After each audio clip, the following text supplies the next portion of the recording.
Welcome to Politics with JLAC.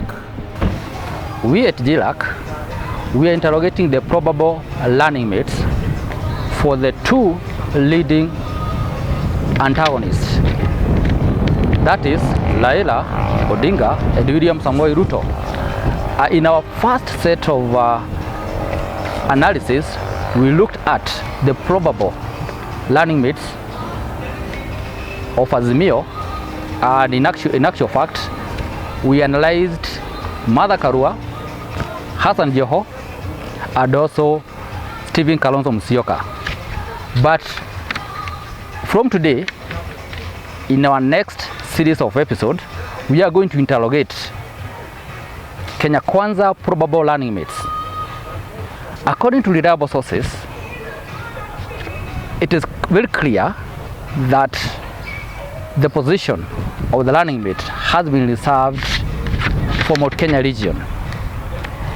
In this case, we are going to have a look at the likes of the Rakanidi Senator Kidiki Kidure, the current Speaker of the National Assembly, J.B. Muturi. We also have Kirinyaga County Governor Anne Mobi Waiguru. We also have Rigathi Gachagua. We have William Kabogo. We have Alice Wahome. Also, we have the likes of Didi Nyoro and Kimani Ichung'wah. However, we should not forget that the former VP, Honorable Musalia Mudavadi, also stands a chance.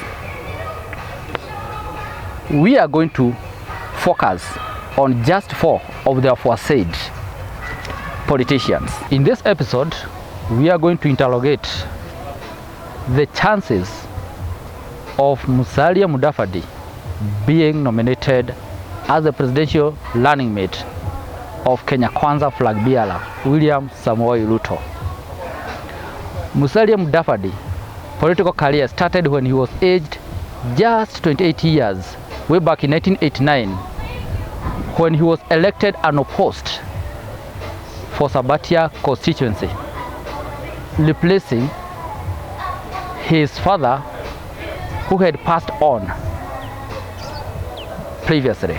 For 3 consecutive terms, Musalia Mudavadi represented the Sabatia constituents. In year 2002, alongside His Excellency Uhuru Muigai Kenyatta, despite the support of the then President Daniel Toroitich Arap Moi, they did not make it to become the president of Kenya. Instead, they lost to the rejuvenated team led by Mwai Kibaki and Raila Odinga, among others. It is worth noting that Musalia Mudavadi has attempted becoming number 2 in Kenya's political leadership when he was the running mate of Raila Odinga in year 2007 general elections, which, according to some quarters, they lost, and according to other quarters, they did not. Having been in the political code since year 2002, his political career was revived in year 2008 when, alongside Uhuru Muigai Kenyatta, he was appointed as a deputy prime minister.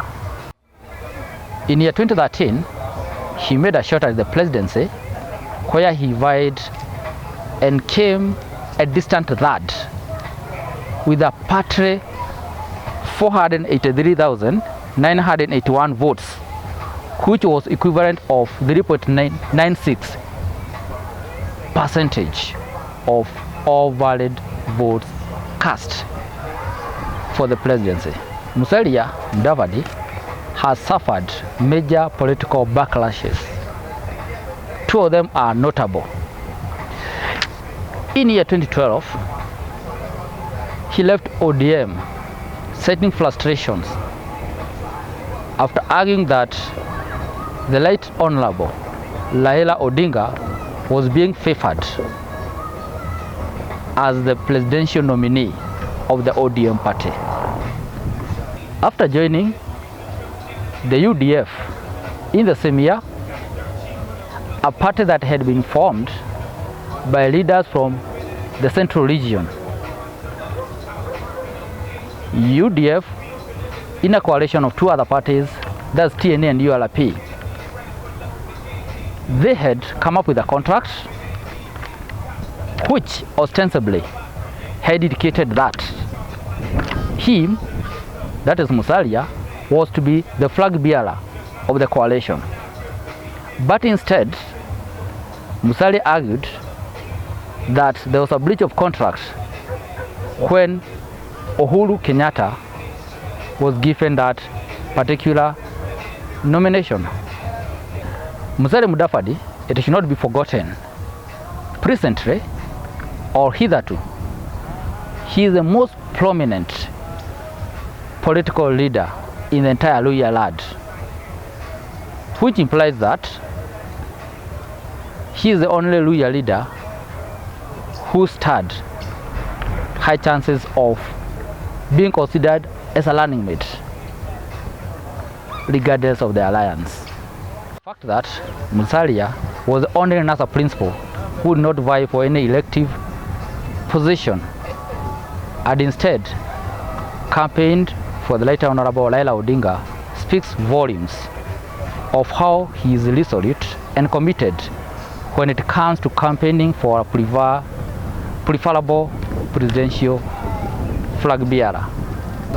On the flip side, Musalia holds the undesirable record of the most short-lived vice president in Kenyan history, whereby he was a VP for just a couple of months. In fact, he was the last VP under the regime of the former president Daniel Moi. The fact that the western region where Musalia hails from is largely politically disintegrated makes it quite a Herculean challenge for him to marshal even 50% of votes in favor of William Samoei Ruto. GIRAC predicts that Musalia Mudavadi stands less than 50% chances of being nominated as a running mate for Kenya Kwanza Alliance, given a number of factors, the one we have just mentioned, and also the fact that at the Executive Order 1 issued by William Samoei Ruto, that position is reserved for the Mount Kenya region and for a follower of his UDA party.